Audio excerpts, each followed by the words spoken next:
Jujutsu Kaisen chapter 97। Ogami के पोते की बॉडी में टोजी फुशिगुरो आ जाता है। इनो सोचता है उन्होंने अपना रूप बदलने के लिए एक आत्मा को बुलाने की टेक्निक का इस्तेमाल किया है। क्या वो बूढ़ी कोई तांत्रिक है? पर ये उतना बड़ा इशू नहीं है। ये आदमी कौन है? क्या ये कोई फेमस जुजुत्सु सोल्जर है? उसकी पावर का अंदाजा मैं उसे देखकर ही लगा सकता हूँ। वो बहुत ही ज्यादा स्ट्रॉन्ग है। नंबर 4 रियू। पर इससे पहले ही टोजी इनो का मास्क उतार लेता है, जिससे उसका ब्रिज टूट जाता है। वो काफी फास्ट है और फिर वो एक इनो को पंच करता है। इनो की इसी में ही बुरी हालत हो चुकी थी, पर फिर भी टोजी उसके ऊपर लगातार हमला करता है। दूसरी तरफ आवासाका को फुशिगुरो की रैबिट एस्केप टेक्निक ने घेर लिया था। आवासाका सोचता है ये छोटे शिकिगामी एक डाइवर्जन की तरह है, जरूर इसके खत्म होते ही वो एक बड़ा हमला करेंगे। पर उसके खत्म होते ही वो देखता है कि वहाँ पर कोई है ही नहीं। उसने शिकिगामी को डीएक्टिवेट कर दिया और वो जा चुके हैं। क्या वो भाग गए? पर जब उसे अपने ऊपर कुछ महसूस होता है, फुशिगुरो कहता है मैक्स एलिफेंट, पर इससे आवासाका को कुछ भी नहीं होता और वो मैक्स एलिफेंट को डीएक्टिवेट कर देता है।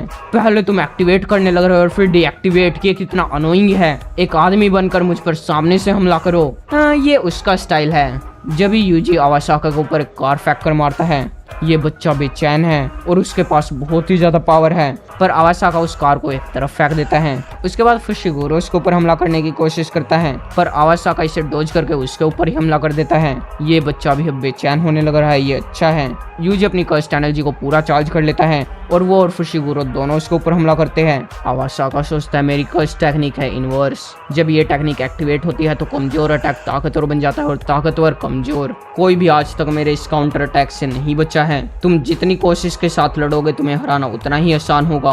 अब तुम्हारे मरने का टाइम है। फ्लैशबैक में फुशिगुरो यूजी से कहता है शायद उसकी टेक्निक है इनवर्स। मेरे कमजोर अटैक तुम्हारे पावरफुल अटैक से ज्यादा इफेक्टिव थे। और जैसे मैंने रैबिट एस्केप को एक्टिवेट किया, जो कि अटैकिंग के लिए थी भी नहीं, तो एकदम से चौकन्ना हो गया। और उसके इतने हमले लगने के बाद भी ठीक होना मेरी थ्योरी को और भी सपोर्ट करता है। यूजी कहता है फिर तो हम उसे एक छोटे से अटैक से ही मार सकते हैं, है ना? नहीं, इसका जरूर एक मिनिमम होगा, वरना ऐसे तो वो सिर्फ हवा के भाव से भी हार जाता। और अगर एक मिनिमम है तो एक मैक्सिमम भी होगा। और इसी चीज से बचने के लिए वो अपनी कर्स्ट एनर्जी का इस्तेमाल करके अपने आप को और भी टफ बना लेता है। इसलिए वो गोजो सेंसे से नहीं जीत सकता। शायद वो कॉम्प्लिकेटेड टेक्निक से एक डिसएडवांटेज पर आ जाता है।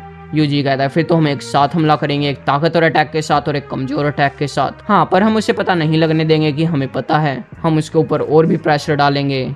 यूजी और फुशिगुरो उसके ऊपर हमला नहीं करते, बल्कि फुशिगुरो ने अपने टोड शिकिगामी की जीप से उसके ऊपर हमला किया। सबसे पहले हम एक कमजोर टोड शिकिगामी का इस्तेमाल करेंगे और फिर हम अपना पूरा अटैक करेंगे। आवासाका सोचता है ये बच्चे उसके ऊपर लगातार हमले होने लग रहे थे, उन्हें कब पता लगा मेरी टेक्निक के बारे में? नहीं, अभी नहीं। आवासाका की बुरी हालत हो चुकी थी। अभी ज्यादा हवा में मत उड़ो बच्चों। यूजी एक और बड़े हमले के लिए तैयार हो जाता है।